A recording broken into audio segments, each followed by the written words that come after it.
Julia Barreto, pinaghihinala ang anak ni Claudine Barreto at Rico yan.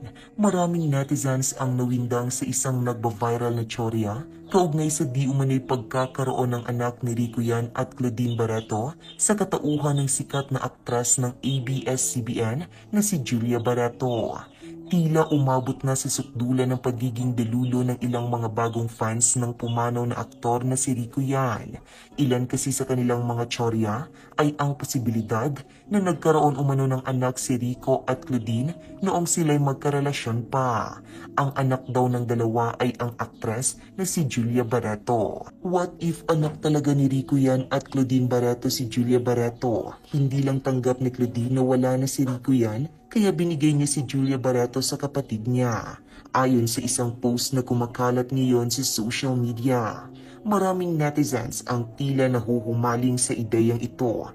Ngunit kung titingnan ang istorya ng pagmamahalan sa pagitan ni Rico at Claudine ay malayo sa posibilidad ang nasabing tsorya. Habang magkakilala na noong 1996 sina Rico at Claudine, ay noong 1998 naging opisyal na magkarelasyon ang dalawa. Ipinanganak si Julia noong 1997, isang taon bago naging magkarelasyon ang dalawa. Bukod pa rito, kung titignan ng timeline ay nasa 17-year-old pa lamang si Claudine noong ipinanganak si Julia.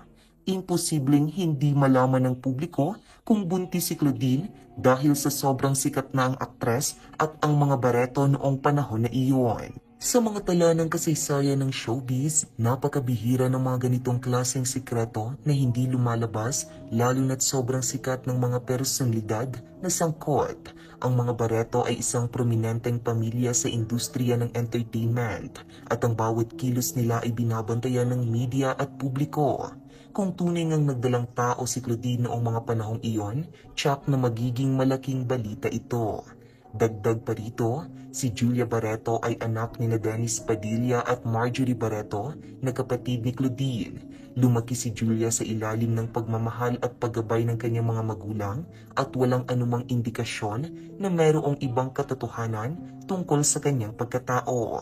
Matatandaan na maliban kay Claudine at Rico yan ay pinutakti rin ng mga ganitong istorya sina Alden Richards at Maine Mendoza na sinasabing meron na daw mga anak.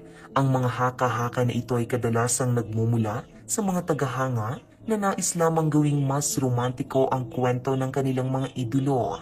Ngunit mahalagang tandaan na ang mga personalidad na ito ay may sariling buhay na hiwalay sa mga imahinasyon ng kanilang mga tagahanga.